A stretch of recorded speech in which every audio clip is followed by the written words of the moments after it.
Hello good morning साथीहरू। आज धेरै दिनपछि म काठमाडौँ आएको छु अनि घुम्न निस्क्यौँ छोरीलाई लिएर। छोरी चाहिँ कोठामा बस्न मान्दिनिन् अनि मेरो भदैनी म नानी भएर घुम्न हिँडिसक्यौँ।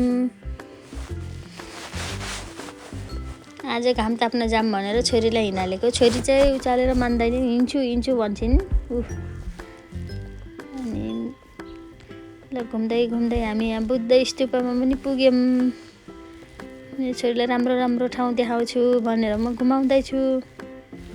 मेरो छोरीलाई फेरि मेरो मुवा पनि मसँग गइस्यो, म पनि जान्छु भनेर मेरो छोरीलाई चाहिँ यस्तो यस्तो ठाउँ हेर्न मनपर्छ।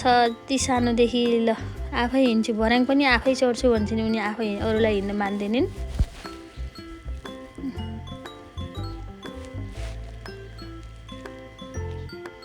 उसले जहाँ लान्छ म त्यही जानुपर्छ, म आफै लान्छु भन्छ मेरो छोरी।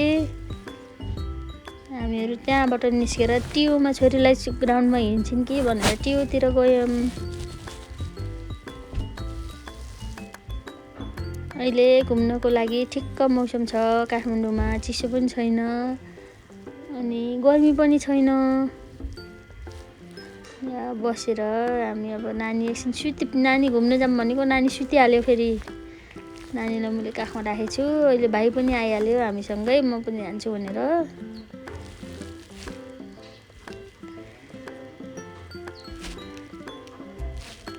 यही बेला मुमफली आए नि हुन्थ्यो नि, मुमफली खान्थ्यौँ भने ठ्याक्कै एकजना मुमफली बाजेले ल्याउनु भयो अनि मुमफली किनेर खाँदैछौँ हामीहरू, कुरा गर्दैछ होला।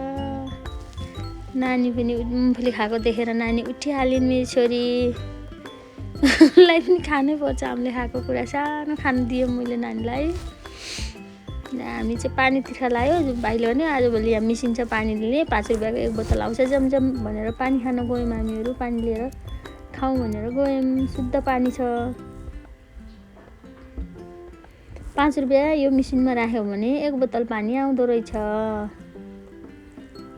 जार पनि भर्नु मिल्ने, गिलास कप पनि आफूसँग बोतल छैन भने कपमा पनि लिनु मिल्ने।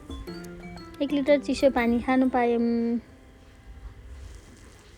हामी चाहिँ पैसा राखेर वेट गरिरहेछौँ पानी आउँछ कि नै भनेर। भाइले सिकाउँदा, हामी त नजानेको, भाइले चाहिँ सिकाउँदैछन् यहाँबाट पैसा राख्ने, यहाँ पानी आउँछ, यहाँ यस्तो गर्ने भन्दै सिकाउँदैछन् भाइले। यहाँ कोइन राख्यो भने एउटा छोङ्गी कपमा पानी आउँछ। ए छोङ्गी भनेछु मैले चाहिँ प्लास्टिकको कप, प्लास्टिक पनि होइन कागजको कपमा आउँछ पानी।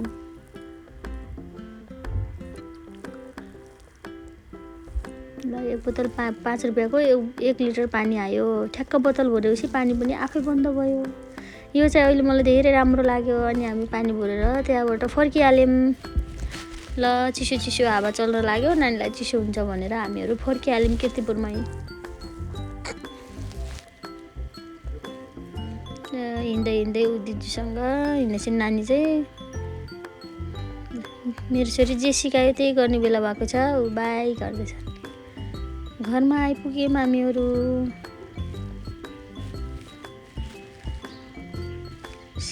ठुलो बाबा आउनु भएको रहेछ छोरीलाई भेट्न। ठुलो बाबासँग बसेर खेल्न लागि छोरी चाहिँ।